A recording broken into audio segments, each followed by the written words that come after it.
sir, baby. It's on the radar. Yo, I am joined by my guy today, Night Lovell. What is going on, my brother? How are you?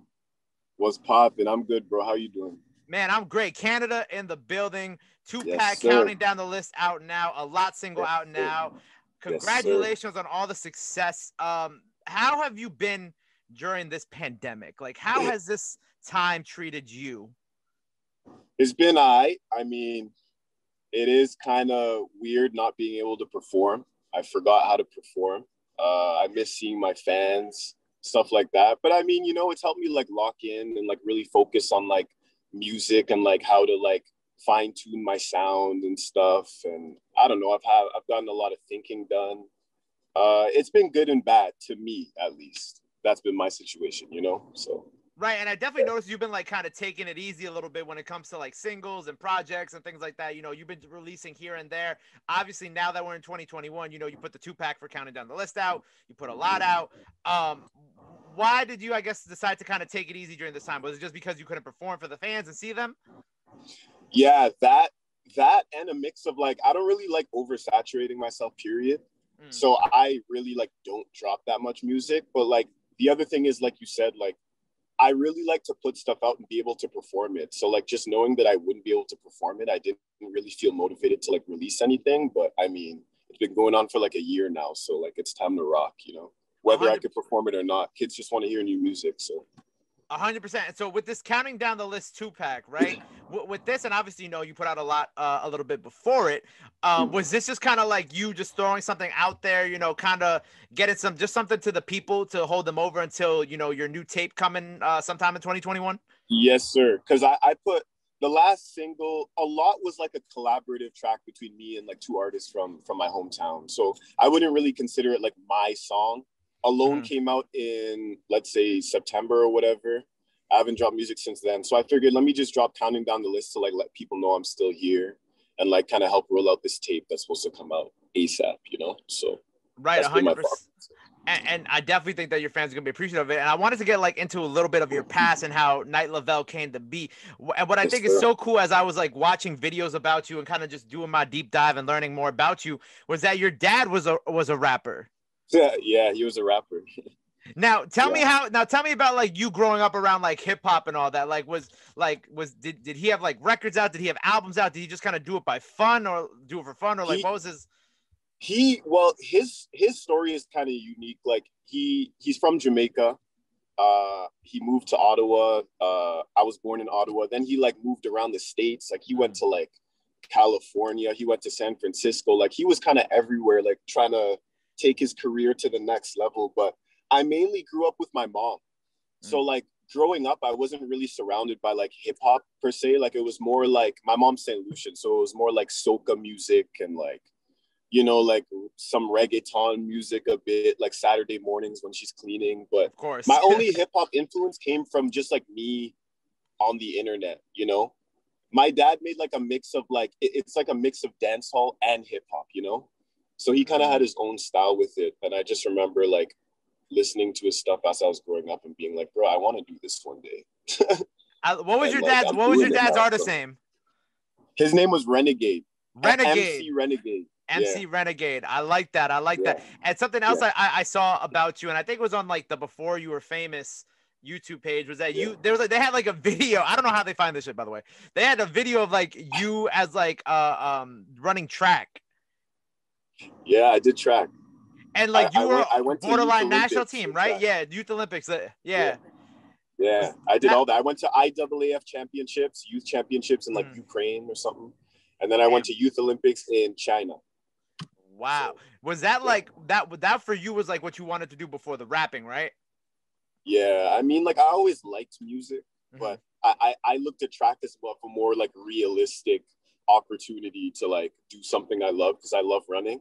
Because I never looked at it like, oh, I'm going to be a rapper until like later in my like teenage life. So I was just doing track and that was like what I thought I was going to do for the rest of my life, honestly. Clearly not. But. Well, what made that switch? What made the switch from you wanting to, just do track, be a track star to taking the music on full time? Honestly, I think it was because I started making beats in 2013. Right. So I made like my first beat and I just remember like posting beats on SoundCloud, whatever. and then like really wanting to like be able to perform them. So I was like, how can I like perform this? And the only way I saw feasible was to like put lyrics on it. So I mean, I made a beat. I made a beat for my dad actually, and he said he didn't want to use it. And I thought, I was offended because I thought he was saying it was trash or something like that. I'm dead. So then I got home and I used it for myself, posted the song, and then that pretty much started my career. So thank you, Dad, for saying you didn't want to use that beat, because that's the reason we're having an interview today. You know what I mean? Yo, I love that. That's so funny because that's just one of those like it was meant to happen type of moments. Exactly. That's exactly what it was.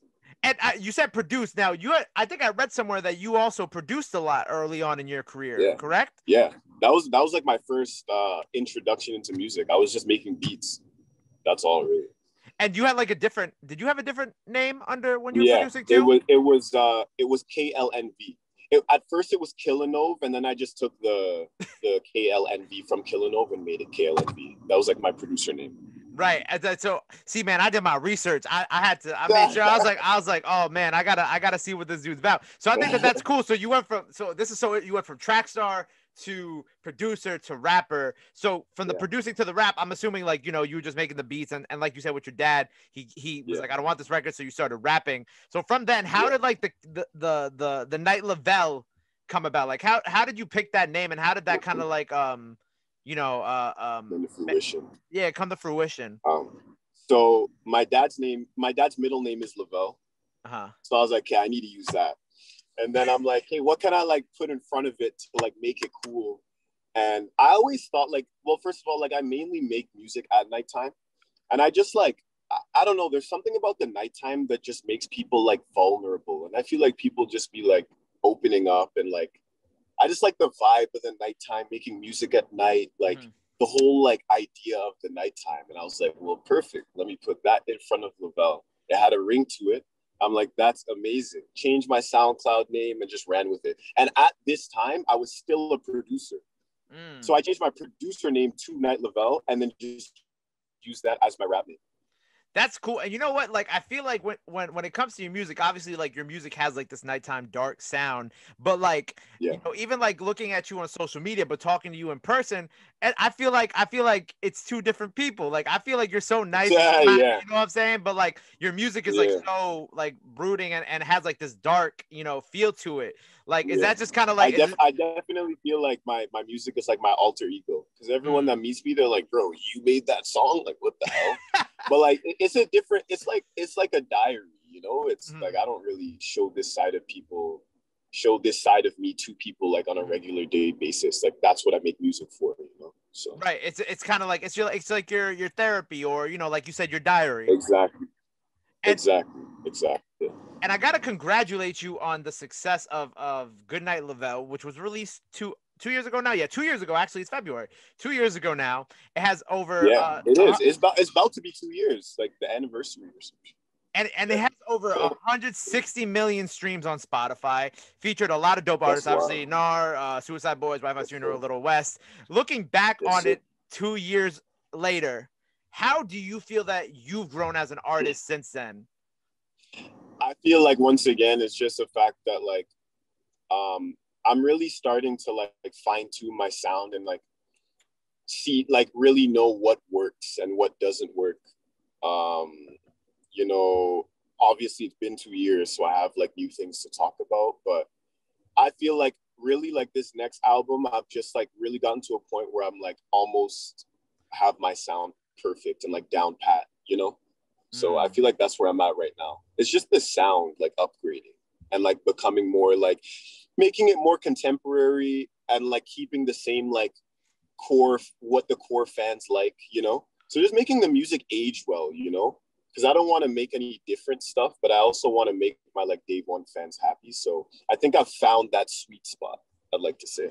What do you feel like from back then doesn't work now? Because you mentioned how like you want to see what worked, didn't work. What do you feel like that you did back then that didn't really, I don't know, correlate to who you are today, or doesn't work anymore in your opinion? I feel like it's just the beats. Like a lot of the beats I used to use, like when I dropped my first tape and like even my second tape, it's like they didn't really age well in my opinion. Like they were very like for the time. They're very like, there was a whole SoundCloud scene at that time. Of course, yeah. It didn't age too well, in my opinion. So it's finding like, you know, that sweet spot between like contemporary, like more modern style music while keeping it that at the same time. I don't know how to explain it, but I think I've figured it out, you know. I understand what you're trying to get at. What would you categorize your sound as? Like, what do you, if you had to name your sound, or you had to kind of like categorize it into, you know, a category, what would you call it? Honestly, I have no idea. Like, I've heard a lot of things like in my like career, like cloud rap, which I hate that term. I don't feel like you're clout. I don't feel like you're part of that clout rap bubble. I think your music's completely different from what's considered. And it's not even like emo rap. Like, I don't know, to be honest. I don't even know. Like, I mean, it's obviously hip hop, but like I kind of take influences from like everything, you know. I just want to make like what I think sounds good, and like that's what comes out. I don't really know what to call it.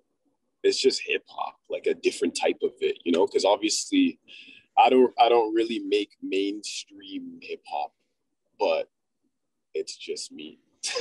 Well, it's just Night Lovell music. I don't even know what Night Lovell music. There it is. And you know what? That brings me to my next question, because I saw when I was on Google, I saw that there was this website. I think it's like CJLO.com, and they said that you're the king of Canada's underground rap scene. How does that make you feel? And like, how for you is that like a compliment, but also like a backhand?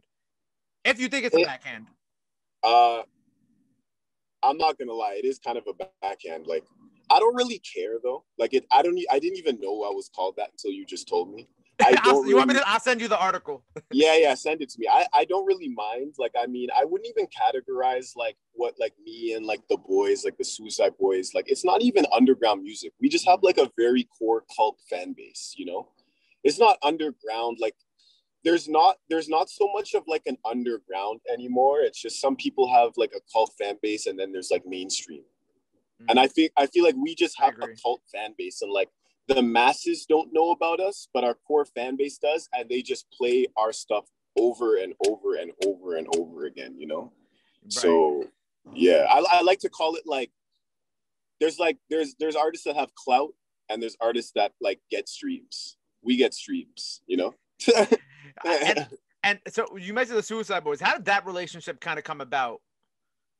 We all like I obviously always knew about them, and surprisingly enough, well, I didn't know this 2 years ago, but they always knew about me. Oh wow. And then we kind of crossed paths, and I was like, bro, you guys are crazy. And they're like, what? We think you're crazy. And then it kind of just grew from there, and we become friends and stuff. And I still look up to them. Like, they've like taken their career to a whole different level. 100%. Like, completely. So it's good to see that, you know. And when I was scrolling through your gram, it was Gram or Google, I think it was your Gram. I was scrolling through your Gram. Yeah. I saw this like older picture of you with ASAP Rocky, right? And I have to ask, because you know, inquiring minds want to know, did y'all ever get to work on some music together? Was that just kind of like a cordial hangout? It was kind of a cordial hangout. Okay. I mean, who knows what the future holds, but it was more a cordial hangout. He like reached out to me a few years ago. Oh wow. I've always looked up to Rocky like since 2012. Like, it's been a while now, you know, like that's always been like the god, like, in my eyes. So it was cool to link up with him, and yeah, it was more just a cordial meetup, and like, who knows what the future holds, you know. I feel like I could definitely see you like coming out at Yams Day on some fly shit. I could see it. You know what I'm saying? I did go to Yams Day last year. Oh, you were at Yams? Get the fuck out. I was at Yams Day last year. No way. I was there. Yeah, I've been at every Yams Day for like maybe since it started. Yeah. I don't know. Maybe since it started, but Yams Day is always crazy, bro. Yeah, that was my first one. I got in there. I was looking at what was that stadium? What was it called? Barclays. Yeah, I was looking around. I'm like, bro, there's so many seats in here. Like, yeah, bro. My Yams Day experiences range from one Yams Day where I think the Yams Day before that, or two Yams Days before that, there was like a fake, people thought somebody was shooting, and it was just like a mosh pit crowd, and everybody just ran. Right. And then last year I went with some coworkers who'd never been in a mosh pit before. And ASAP actually ran out onto the floor just to kind of like check out how things were going before the show. And like I turned around and I saw ASAP, and I looked at my two coworkers who were females, and I was like, Yeah. oh no, they don't know what's about to happen. And then they got swallowed by a Swarm. crowd. Ah. Like I knew what to do. I knew what to do because I used to be those kids in the mosh pit. Yeah. Like, Yeah. they didn't know what to do. It was funny. And Yams Day is always such a cool event. So I think that's so funny that we were in the same place at the same time. It's just, we it was obviously had fire. no idea. I really enjoyed it. And I love New York. Like I love New York. I love coming there. Like the vibes are good every time I come. I love that spot. Yeah, man. I hope, we're going to manifest now that once everything's open, you're going to come out at a Yams Day in the future. I think that would be sick. And I think, yes, sir. Because even you said that it was a record that you kind of collabed with people from your hometown for a lot. But like that even itself, I felt like had like hints of like drill to it. You know what I'm saying? Like a lot of the drill sound that's hot right now. And I was like, and I was even thinking about, I'm like, oh, I could see them running out at a Yams Day and like performing this shit and people going For sure. God willing, bro. I'm down to pull up to Yams Day anytime. I love it. I fully support the movement, obviously. Like, I'm with it 100%. So with this music, you got a new tape coming out in 2021. What are we doing with this? Do we have a name for the tape? What are we doing with the tape? Like, what's the vibes? What do you have in store for it? We got a name. We put in the finishing touches on it. I'm about to unveil the whole package soon, so it's coming for sure. Yes. Nice. So with this project, like, I guess what's different than what you've done before? So I'd like to say I've tried some new things regarding like the beats and like how I rap. But I've kept it very raw, kept it very like Night Lovell-esque. I wanted to make it like cool for like new fans and old fans at the same time and really like create a whole package. So that's what I'd like to say about the new album. Have a name, but I don't want to say it yet. I'm about to unveil everything ASAP. Hey, I love that. With this project, are we gonna have more? Are we gonna have returning features from past projects, or is it mostly you? Did you work with other people on this project? Like, what's the vibes when it comes to like collaborations? Yeah, not only is it mostly me, it's all me. No features. No features, just you. No features, just me. Is there a particular reason why you did it? Did it like that? I just wanted it to be all me. I wanted all the attention. It was all me, no features, just a straight Night Lovell album. I love that. Now, before we go, I have a few more questions. One thing I wanted to ask you was like, being in Canada, obviously, we have had a lot of success with Canadian artists crossing over into the New York market. I meant American market. Market. Whether it be obviously, of course, Drake. A lot of people under the OVO sound, Pressa, for you, have you found it hard to kind of cross over like that? Or has that kind of been, something for you that's been, easy? That's most of my fans are in the States. Oh, wow. Like, okay. Yeah. Like my biggest, like if I like my biggest market is in the States. Like I like got fans in like the States before here, to be honest, like, the Europe and stuff like that. So I kind of like transition into the States like when I started, so it was never like okay, I need to like figure out how to like gain a fan base in the States. I always had one. It's interesting that you said Europe, because I could definitely like I could definitely also picture your music being played in like the UK and London. Like I feel like your music also has like that type of like that like what are they called over there? Is it grime music? Grime, right? I feel it's like grime. Yeah. It has like that type of vibe like to the that grime thing going. It's very like dark in Europe, It's very weird and dark. So I feel like that's why they relate to a lot of like music like I make and like the boys and like other people. So yeah, it's a different place for sure. Yo, but I'm excited for all this for you. I'm excited that you're gonna get all the attention on this new album. I think that's gonna be super dope. Yes, sir. Is there anything else that you're doing this year that the people got to know about? Any surprises, any, obviously visuals? What else do you have planned for 2021? Yeah. Honestly, just obviously music, but a lot of visuals too. Like I've really been trying to like keep my focus on like releasing videos and like letting people see me a bit more, because I didn't really do that in the past. I mean, I think I only have like 4 videos up like in my whole career. So I really want to drop a lot of visuals. The fans really like visuals. It kind of makes you like look at a song differently once you like have a picture to it, You actually have 7 videos out. I'm looking at your YouTube. Yeah. You have 7 videos. Okay, I got 7, which is like not a lot still. Like, and I dropped a lot of those in the last like 2 years. So, videos, more music, and hopefully we could perform. Hopefully, fingers crossed. Would you do a virtual concert? Would that be something that you would do? Nah, You're not into it. I need to like feel the energy, you know. Like I'm not trying to like, nah. I'd rather just wait, to be honest, like till we can perform again. Because I know how crazy it'll be once we can perform again if I wait, you know? Like, I don't want to give the energy away. I want to, like, crowd surf. I want to jump in the pit.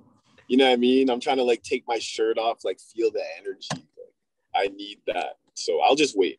No, I totally get it. Well, yo, like I said, congratulations on all the success you've had so far. And I'm looking forward to Thank you, bro. many more success for you in the future. Let the people know where they could follow you at. Anything else you want to plug in? Any last message you have for your fans? Go ahead. Now is the time to throw that in there. Yes, sir. Follow me at Night Lovell on pretty much all platforms. New music coming soon. I just want to give a big thanks to my day one fans. You guys have like never left my side. You've been here for years. New music coming soon, new videos. I hope you guys mess with it. And that's pretty much it. That's it. Man, well, again, it has been a pleasure. Make sure, you know, while you're watching this, go check out Counting Down the List, and Alone, and A Lot, all out now. And make sure y'all keep it locked with Night Lovell for the new project dropping sometime in 2021. Until next time, it's been a pleasure. Night Lovell on the radar, baby. Yes, sir. Bow.